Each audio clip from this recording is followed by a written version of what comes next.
Welcome to today's session, Mastering the Screening Process for Systematic Reviews. I'm Delinda Green Laughlin, a community support manager, and I am based in the US. Julie Brown, a consultant systematic reviewer, joining you today from New Zealand, will be walking you through the steps of the screening process. Stephanie Hawkins, a community support manager, who will be joining us today from the US. And Razia Aliani also will be joining us from the US. She'll be answering questions in the question and answer box during the session. A little housekeeping before we begin. Today's session will be run in standard webinar mode. All webinar attendees will be muted. You can ask questions at any time. Please enter those questions in the question and answers box. We will be answering questions throughout today's session. If we do not have time to answer all of the questions before the session ends, we will respond directly to you via email.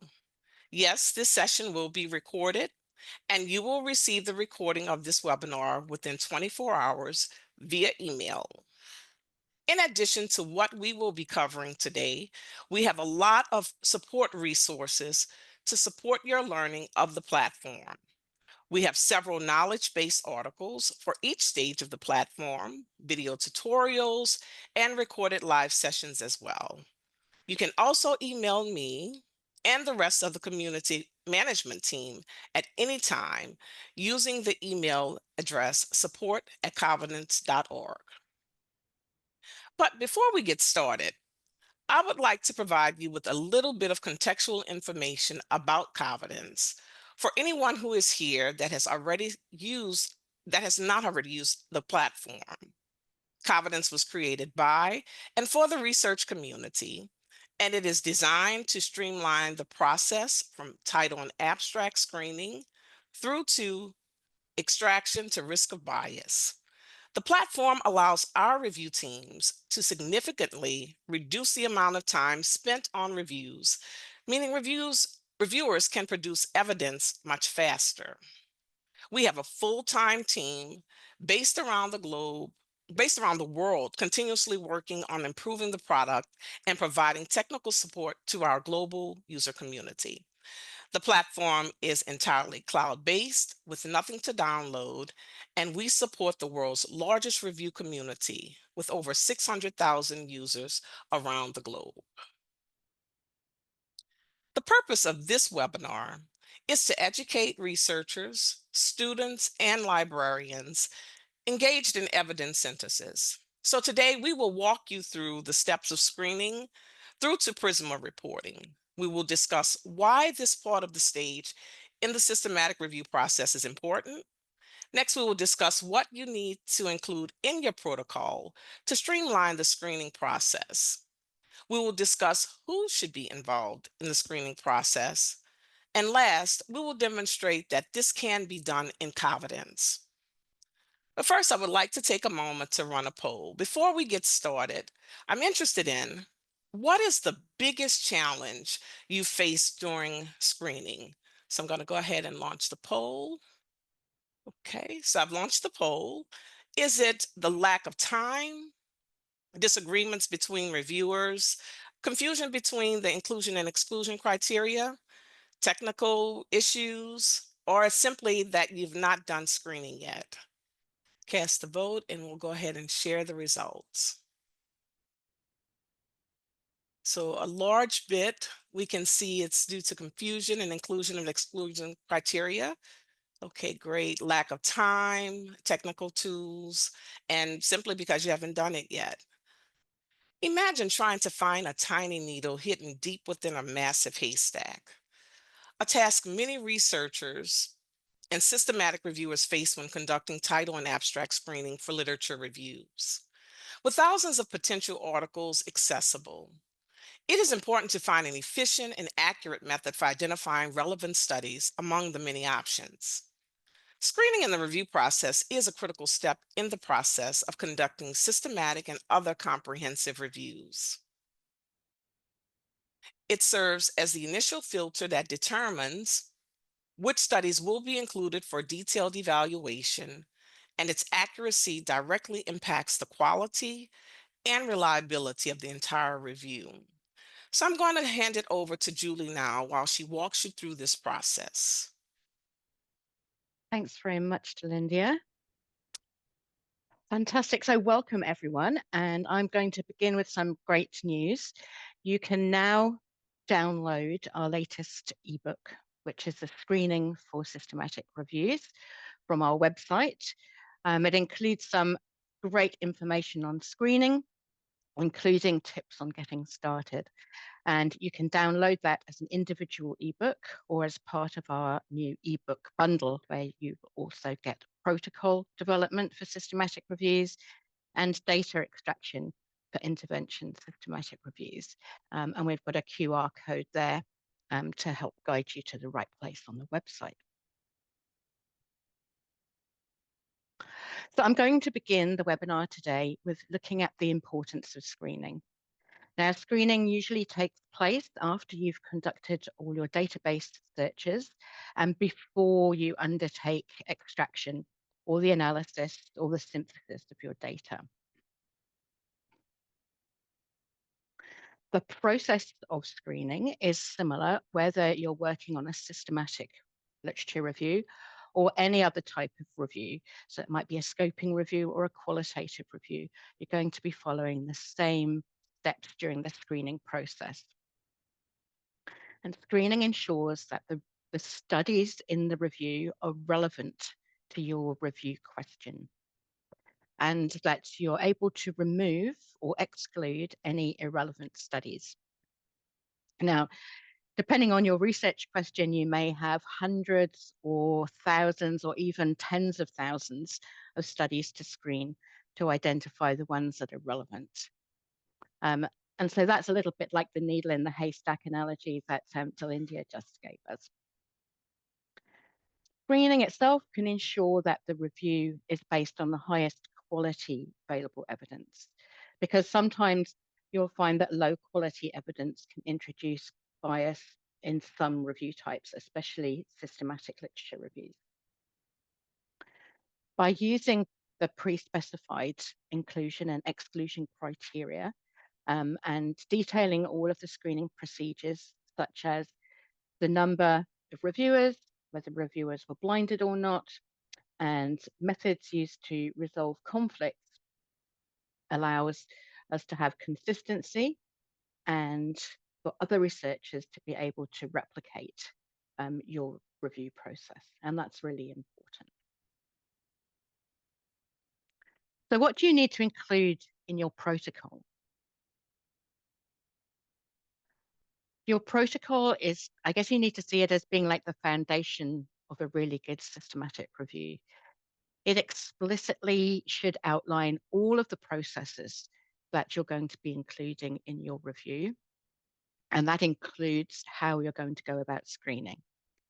Now, some reporting guidelines you might have heard of, such as PRISMA, AMSTAR, and Cochrane, all require you to outline the screening criteria and the processes in your protocol. It's also, I guess, important to note that some journal editors require you to clearly define all that information as well. So it's well worth detailing all of the processes, especially if you plan on publishing your review. So you'll need to include information about the number of reviewers that are going to be required to screen each reference for eligibility, both at the title and abstract and at the full text screening stages. You've got to document which tools you're going to use to support your screening process, for example, if you're using Covidence. Whether or not screening is going to be conducted independently, and we refer to that as blinding or being blinded. How and by whom conflicts are going to be resolved, both at title and abstract and full text screening stages, and whether or not you plan on using inter-rater reliability, and that's the assessment of the agreement between screeners. And we'll be talking about that a little bit later in the webinar. That kind of independent or blinded screening is recommended especially for Cochrane systematic reviews. So they're a specific type of systematic review, and indeed for other literature reviews, um, for other systematic literature reviews, but it's not always essential for all review types. So sometimes if you're working on qualitative reviews or narrative reviews, you might not need that independent screening. But without blinding, the personal preferences and the biases of the screener might influence other reviewers on the team, other screeners, and their own decisions, which can increase the risk of selection bias, and that can affect the rigor of your review. So blinding, that independent screening adds to the rigor and therefore the credibility of your review. If you're not going to use independent screening, then it's always important to document that and justify it in your protocol. So let's look at the team that you need for screening. So who should be involved? A systematic literature review can be of any size, but should ideally have more than a single screener or reviewer. In some other review types, again, such as narrative reviews or qualitative reviews, you might only have one reviewer on your team. If you're a student, then it might just be you and your supervisor, for example, that are in the team. In a more formal review team, you might have a broader group of people that include the lead reviewer, content experts, methodologists, statisticians, as well as other reviewers who will be doing screening. And they can be range from being novices to very experienced screeners.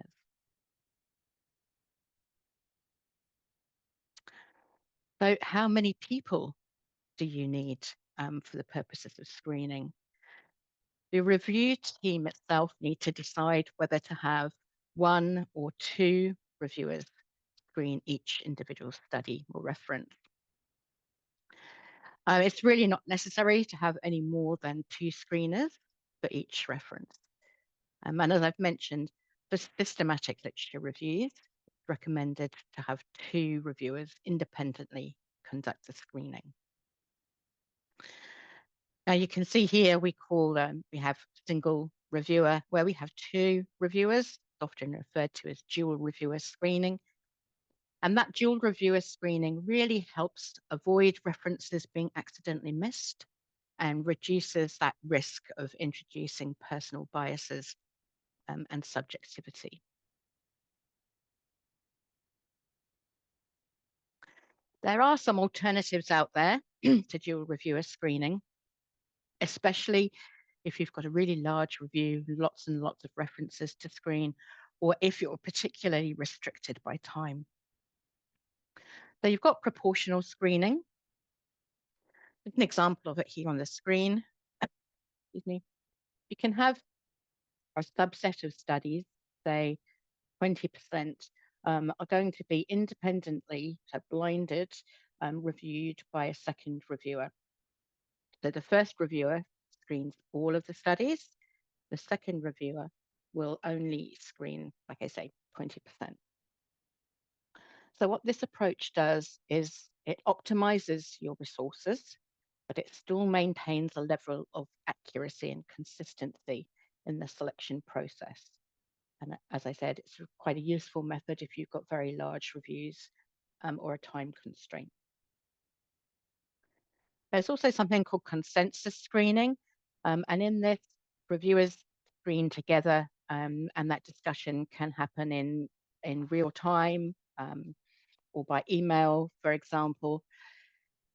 It's feasible for smaller reviews, but it's going to introduce significant bias because blinding's been eliminated. So you're sat there discussing whether each study should be in or not. So there may be some influence introduced by individual screeners. And then there's single reviewer with verification. This is similar to proportional screening in that a single reviewer will screen studies and then a second reviewer checks subset for accuracy. So they're checking what's already been done. They're not doing it independently. There's no blinding. So again, you're introducing that level of bias to your review. And this method should really only be used in really time-constrained situations. I'm going to move on now to look at preparing your references for screening. And I can't emphasize enough how important it is for you to get those references right when you export them from your databases or other sources. Getting this right is going to save you an awful lot of time as you move through the screening process. So make sure that when you export from your databases or other sources, that you try and select all fields as part of your export option. If you can't see that anywhere as an option on the databases, then at a minimum, try and export the reference itself, the citation, the abstract, and the digital object identifier link. Sometimes you'll see it says DOI. That's a link that can take you straight to the journal page. So those are really key items to make sure you export. Now, when you've done your search and you're looking at your references, you might find that your search was too broad. And that means you may have many thousands of irrelevant studies. Again, when you look, you might find that your search has been too narrow. And that means that you may well miss some really relevant studies. As you go through, you might realize that there was an error made in the search strategy itself. And so you might need to make some revisions and changes.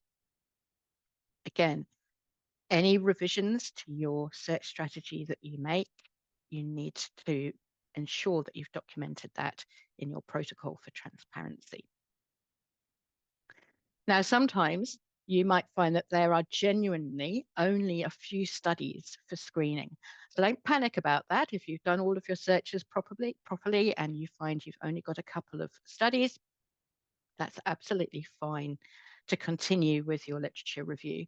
It may be that this process is identifying a research gap for future work. It's really good practice to record the number of references that you retrieve from each of your sources. And a source can be a database like PubMed or ERIC or CINAHL, might be some of the ones you've heard of before, Medline. Could be a website or a government document or some grey literature. And so all of that information can be added to your Prisma flow diagram. I've got an example here. And this is another level of detail that improves the transparency and the reproducibility of your review. Now, different databases can index the same studies, and which results in multiple instances of the same reference. And we refer to this as a duplicate. Now, deduplication is the removal of duplicates, usually before screening starts, and it significantly reduces your workload. Now, that can be done through automation tools in systematic review software such as Covidence, or in reference managers you might be using, like EndNote or Zotero. You might also find duplicates whilst you're screening, and we refer to those as manually identified duplicates, and they should be kept separate from any automatically or automated deduplication that goes on. So in this example of a Prisma figure, you can see we have duplicates identified manually, separate from those identified by automated screening. But then we've got the title and abstract screening step. This is the first crucial step to identify potentially relevant studies. This is when you start to sift through that potentially overwhelming volume of studies that you've got, that you've identified in your searches, to remove any irrelevant studies and to provide you with a list of studies that appear to meet the eligibility criteria for your review. So your review's inclusion and exclusion criteria. And then this list, the final list, is what you will move on to full text review. Now, some teams use a one-step process where titles and abstracts are reviewed together at the same time. And other teams will use a two-step process where they'll screen by the title only, first of all, and then come back and look at the titles and abstracts together. It's entirely up to you which method, which version you use, but just make sure, again, that you've documented which method you're going to use in your protocol. Now, everyone in the team can be involved in screening um, or only selected team members. So again, that's entirely up to the review team. Some teams will allocate specific studies to team members and others allow screening without allocation. In most reviews, the options at the title and abstract screening stage are to have yes, which will move studies onto full text review, no, which indicates that studies are irrelevant and require no further action.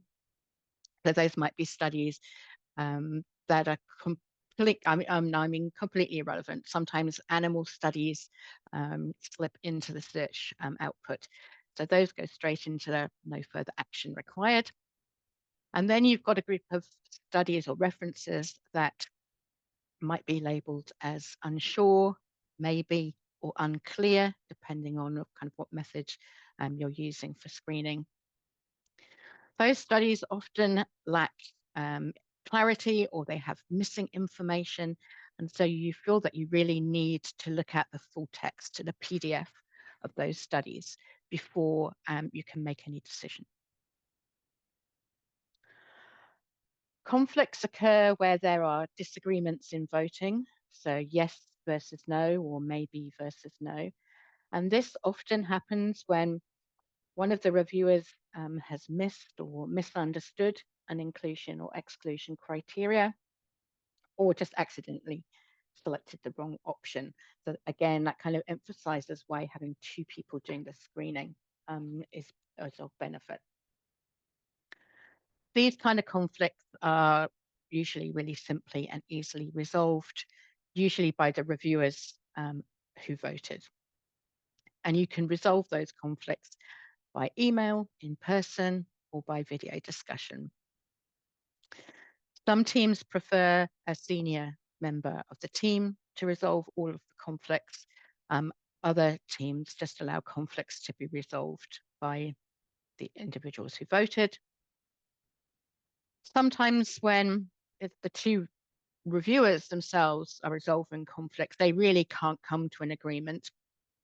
And in those circumstances, it's always recommended to involve a third independent reviewer to make the kind of the tie-break decision. I do recommend quite strongly that the team pilot tests the eligibility criteria on a sample of studies, say 6 to 8 articles, and that will really ensure that your inclusion and exclusion criteria are really clear. Everybody understands the steps and the processes, and ultimately that's going to reduce the number of conflicts that are seen and speed up the screening process. So when you finish that first stage, title and abstract screening, you're then on to full text screening. And this is where you have to have the PDFs available. If at all possible, you cannot do full text screening without PDFs. So many review teams are going to manage their PDF retrieval through reference management software. And there are some really useful browser extensions or add-ins that can make retrieval easier, especially when you link those to your university library services. So if you have access to EndNote, you can link that to your library services. There are extensions like Unpaywall and LibKey Nomad, which you can also link to library services. And those help locate PDFs for you. The allocation of roles and studies is exactly the same as it is suggested in title and abstract screening. And again, all those processes need to be documented in your protocol. Usually the voting in full text screening is to include or exclude a study. If you select include, that study moves on to data extraction, which is the final step before your analysis. If you vote to exclude a study, then you usually need to provide a reason for excluding that study. And that reason should be recorded in the Prisma figure, so that flow diagram of the movement of studies through your review. That in terms of giving exclusion reasons, it's recommended that at least one reason should be provided when you exclude a study during full text screening. And some of the common reasons that we see are things like it's the wrong intervention, or it's the wrong exposure, the wrong population, or the wrong study design. So you can see here in this example of a Prisma figure, we've got some reasons for exclusion here. Now, studies can have more than one valid reason for exclusion, and that can create conflicts based on that reason. So what I recommend usually is that you, as a team, you create a hierarchy of exclusion reasons. And so when the team is screening, the reason for exclusions should be selected in the same order. So if you have the wrong intervention or the wrong exposure at the top of the list, that's always the first reason that's selected. Doing that process is certainly going to minimize the number of conflicts generated. And again, it's another method of speeding up your review process. So just talking about conflicts at full text, there are two types of conflicts that can occur at this stage of your review. The first one is when reviewers disagree on whether to include or exclude a study.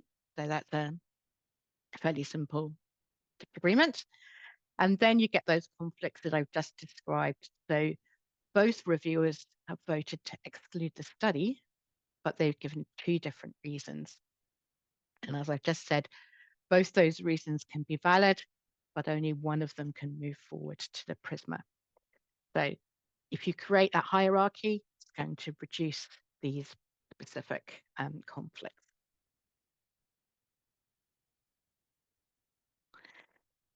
Now, inter-rater reliability, I mentioned this a little bit earlier on in the session.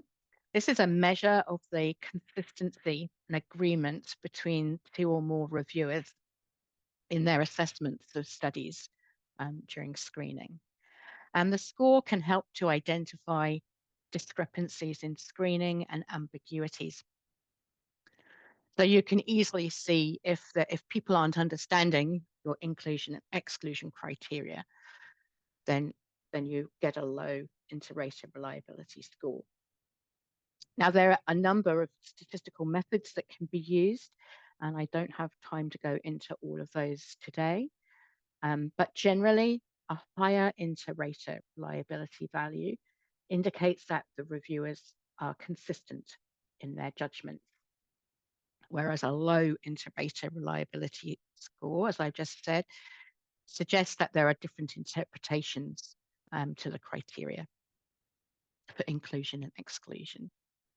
Now, Covidence uses a test called Cohen-Kappa to evaluate the agreement between two reviewers, but there are other statistical tests out there, such as Fleiss-Kappa, when you have three or more people screening. So it's well worth checking out alternatives. Now, you can use inter-rater reliability during proportional screening. So earlier I mentioned about proportional screening.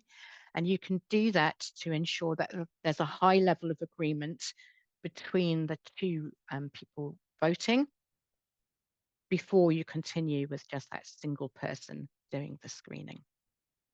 So if inter-rater reliability is high, you can be sure that you can continue safely with one person doing the screening. There are a number of ways you can improve inter-rater reliability as well by having a really clear and standardized protocol. I've kept mentioning how important your protocol is. You can pilot test as well. And you can use pilot testing to identify any issues with the protocol or the criteria before the actual screening process begins. Training the review team on how to apply your inclusion and exclusion criteria consistently will help improve inter-rater reliability, and you can do that through piloting exercises, feedback, and discussion within the team. And I've found that using instructions and examples of what to look for are really useful for the team. If you're the lead reviewer, you might want to monitor the reviewers during the screening process to ensure that they're applying the inclusion and exclusion criteria consistently. And again, blinding improves inter-rater reliability and it prevents people being influenced by the selections made by other people on the team. How many of us have sighed, goodness, when we see how many studies there are to screen and wish that there was a solution out there to speed up that process. Now, there's been a rapid advancement, as I'm sure you're all aware, in automation tools that include things like text mining and large language models. And large language models are an emerging trend for screening, but they do require careful validation to avoid missing key studies. Now, this is a huge topic area and a webinar in itself. So I've just picked a couple of examples here. This list is not exhaustive. So deduplication, as I've mentioned just now, can be done prior to screening using systematic review software like Covidence or reference management software. It significantly reduces the time that's required for the manual identification of duplicates. But just a kind of a point of note is that automation isn't always perfect. And it's important that even if you're using these tools, that you should check those duplicates and verify that they definitely are a duplicate record. The Cochrane Randomized Controlled Trial Classifier is a machine learning tool that can filter out studies that are not randomized trials with 99% accuracy. So that's a fantastic tool that can be used, especially if you're working on intervention systematic reviews. And tools like Covidence can use an active learning model to identify trends in the way that the team have been screening their past screening behavior.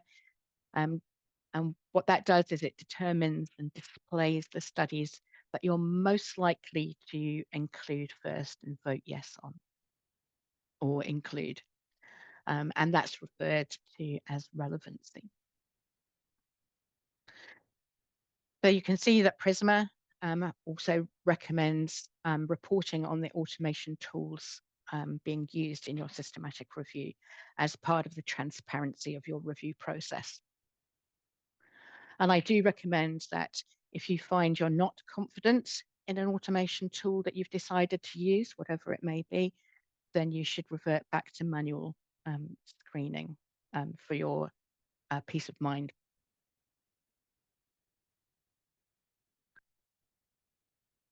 So back to Prisma, this is kind of coming full circle now.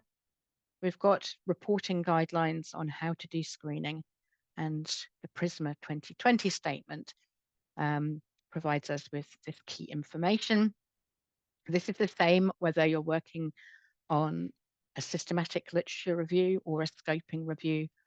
Both guidance explains clearly that you should decide, um, you should be specifying the methods that you've used to include a study, how many reviewers screened each record, whether they worked independently or blinded, for example, and the use of automation tools. And when we look at that in a Prisma figure in its entirety, we can now see those steps that I've just gone through with you.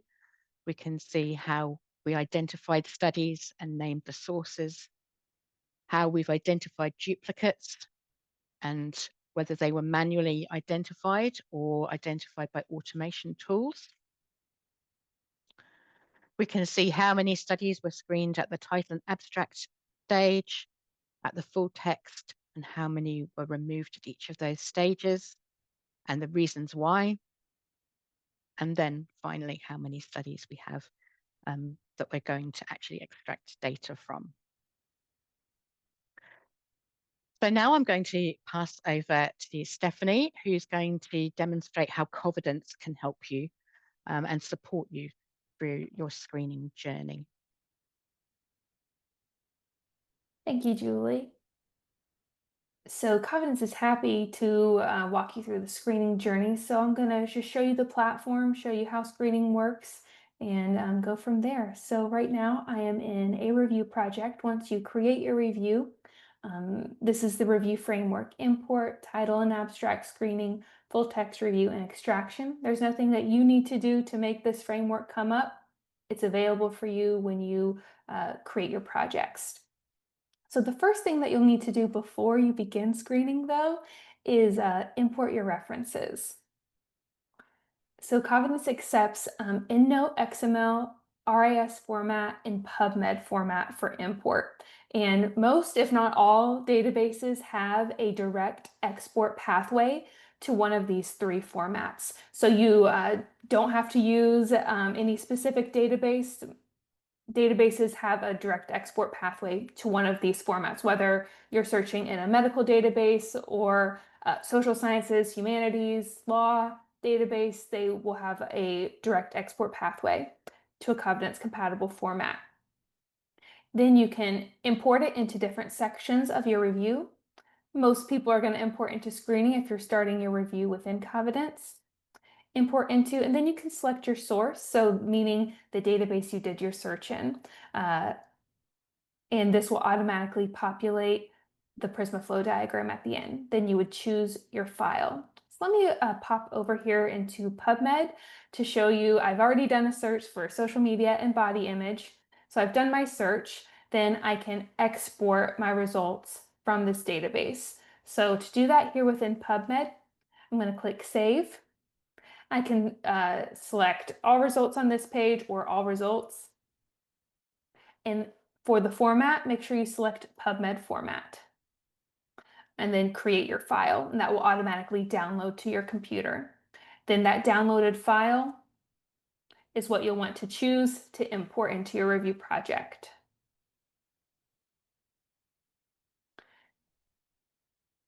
So you'll import your file, and before I show you screening, I do want to show you some settings to be aware of as well. So I'm clicking on settings here.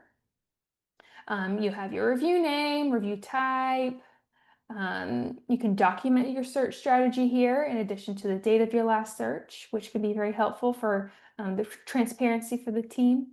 And Julie mentioned single versus dual reviewer screening. So dual reviewer is the default mode in Covidence. So you can see reviewers required for screen 2 here. So this is where you can change it to single reviewer mode. You can do this separately for title and abstract screening, full text review, and data extraction. So you can, like I said, the default mode is 2 reviewers required for screening. You can change this to 1 though.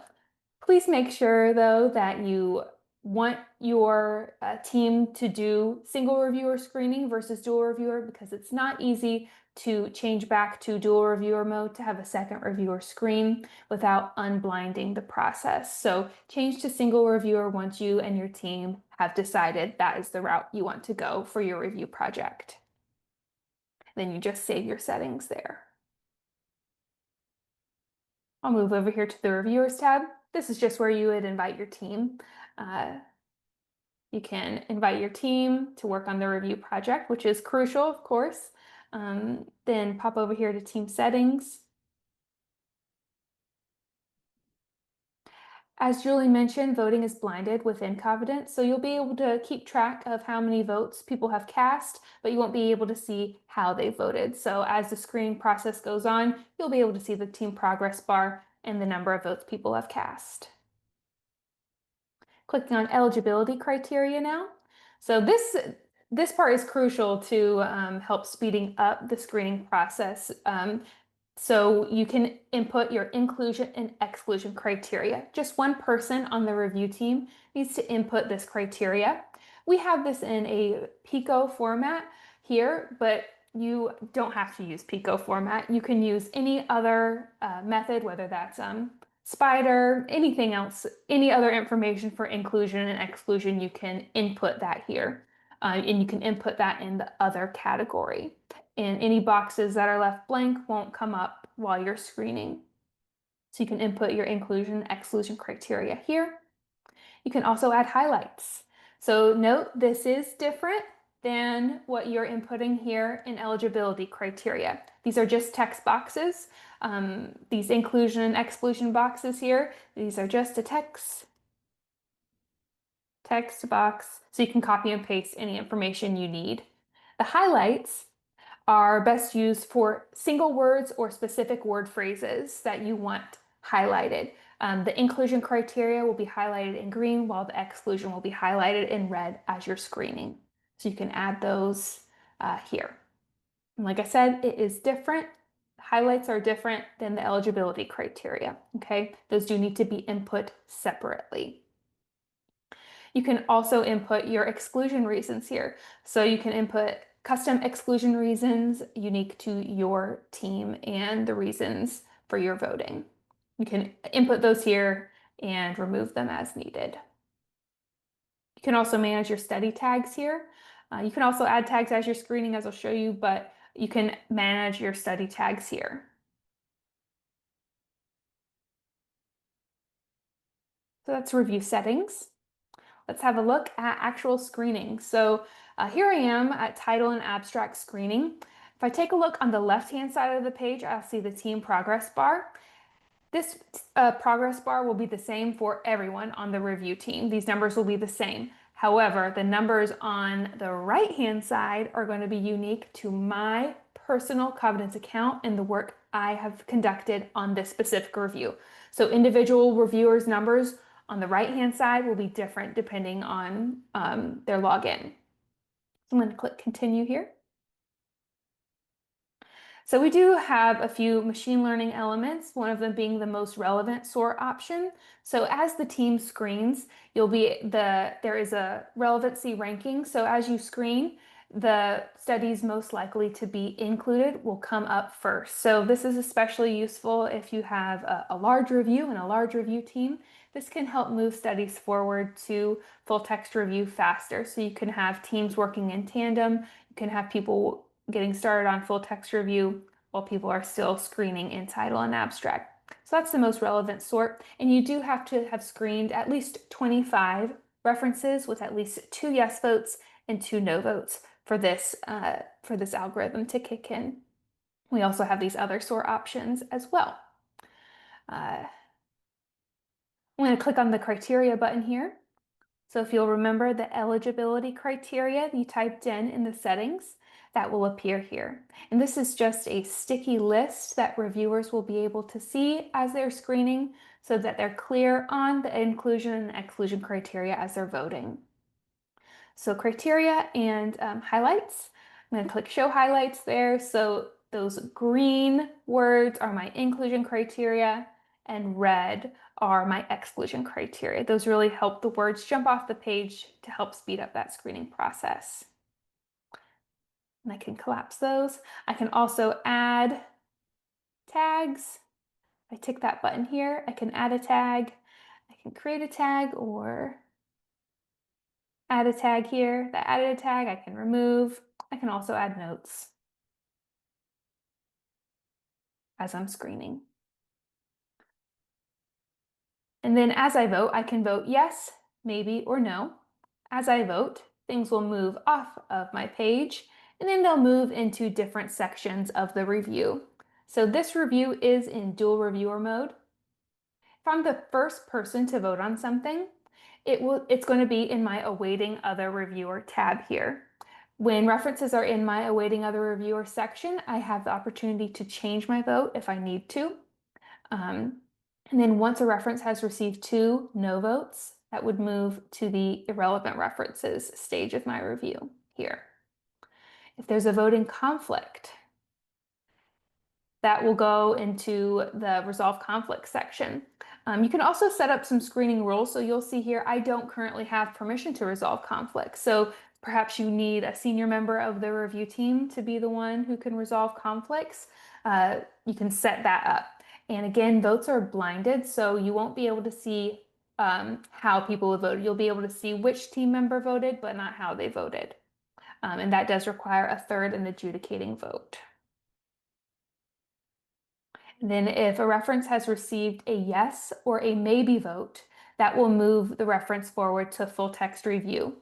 So we do get questions about our maybe vote. So maybe in the context of, I'm not sure based on the information here in the title and the abstract. So you can click maybe if there's not enough information here. If you're not sure, if you need to look at the full text of the study to make your final decision. So moving forward to full text review, the team progress bar and my personal voting numbers here. Click continue. So from here, you'll see you don't see that yes, maybe, or no option.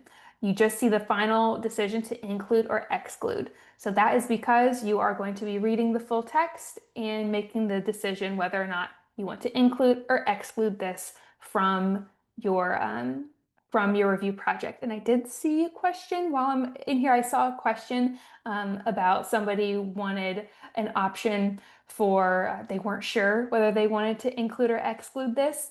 In that case, I would recommend using a tag. So you can tag a reference and create a custom tag and just say, come back to this later. Need to come back to this study here. It happens a lot. So you can just add a tag and then you can sort by that tag to come back to it later. Okay. So as you're screening, we still have those options to speed up the screening process. That's the same for title and abstract and full text review, the criteria and highlights. You can filter as well. I'm going to filter by has full text to show you all something. So you can individually import articles, of course, but we also, if the DOI number is included in your import file, we will automatically pull any open access articles for you. So you can click on the PDF and it will give that to you, any open access articles that way. Then you can also individually upload PDFs or do a bulk upload. I'm not going to go into detail of the bulk upload. We could do a whole nother webinar on that, which we do have. You can watch the recording of. But this works in conjunction with a reference manager, either EndNote or Zotero. Then you can do a bulk upload of your missing full text. And you would read your full text, then make your decision to include or exclude. If I vote to exclude, I'll be prompted to select an exclusion reason here. You can edit this list here or edit it within the settings. So once you get your exclusion reason, you can confirm your vote there. And as you vote, you are going to see these different stages of the review, like in title and abstract screening. If a reference has received 2 exclude votes, it will move forward to the exclude references stage. If you're the first person to vote on something, that'll go to your awaiting other reviewer section. And if there's a conflict, that will go here into the resolve conflict. So there are 2 types of conflicts that can arise in full text review. So one being obvious one, include versus exclude. So you can resolve those conflicts, or there is also a second exclusion reason where you have to come to an agreement on your exclusion reason. So you can select that here.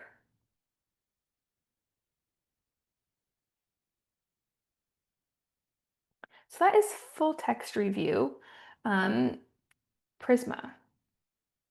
I'm going to click on the Prisma button. So Covidence will automatically generate your Prisma flow diagram for you. So you can click Show Sources. This will tally up anything that you've added while you were at the import stage, the databases, and it will show your exclusion reasons as well. So you can view those, and this will automatically update as you vote. You can view this as text to copy and paste it, or you can download a document, a docx file that you can manually edit as needed. I do want to leave enough time here for questions, but the last thing I wanted to point out to you all is a demo review that's linked on your homepage. So when you're logged into Covidence, scroll down and click on the demo review. This will automatically generate a review template that has some preloaded studies in here, so you can play around with the features and functionality. So it takes a minute or so to generate, but you'll be able to test features and functionality, uh, get a feel for the platform without uh, doing anything in your current review project. So you'll be able to see that. And the data does reset regularly, but it gives you the ability to play around with the platform and see how it works. All right, thank you. And now I think we have some time here. Then I'm going to stop sharing and turn it over to Delindia. Thank you. Thank you, Stephanie. So now I'd like to take you through the final poll. So now after Julie's walkthrough of the process and Stephanie's demonstration, how confident do you feel about your ability to screen studies accurately? Very confident, somewhat confident, not very confident, and not confident at all. I'll give you a few moments. So what to do next after today's webinar? If you are part of an organizational subscription, make sure to join. Next, create and set up a review and get started. But if you're unsure, you can test out the demo review. Next, get signed up for our upcoming webinar, August 11th, Covidence Extraction 1-2. Do we have a few minutes to take a few questions? Do you have anything, Razia? Maybe one or two questions? Hello. Yes. So we do have a few questions. So we're able to respond to over 50 questions. Excellent. But let me check. So there were a few questions about inter-rater reliability. So you can export the regarding the pilot testing and then the inter-rater reliability. So what I recommended was that you can when you have like when you're supporting students and they do not have a lot of resources, so the supervisors and the students, they can do 10 to 20% dual screening based on the capacity, and then they can export the inter-rater reliability. And then if that is if you see that the confidence is high, then you can continue switch to single reviewer and continue screening. There were few questions about what happens when you are more than two reviewers.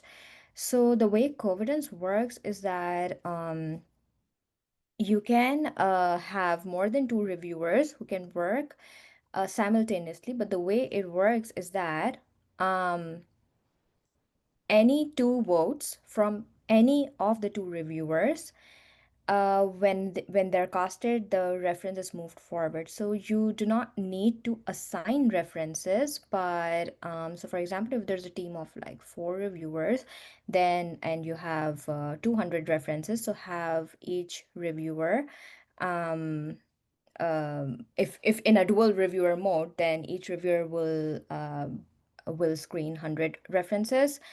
But they can track their individual contribution from the settings, and also like you can do that from your review summary page just below your title and abstract or the full text screening. So they track their individual contributions, so and you just give them a target that these many references, based on whatever number of references you have, that you need to screen, and based on that, reviewers, they do their screenings. And also, like if you have, for example, five, so all of that depends on how you want to screen, how you want to really do your review. But if you want one person to be just resolving conflicts, so you can assign that person to just resolve the conflict. So yeah, that's all based on how you have in your protocol. um, we have a few specific questions as well.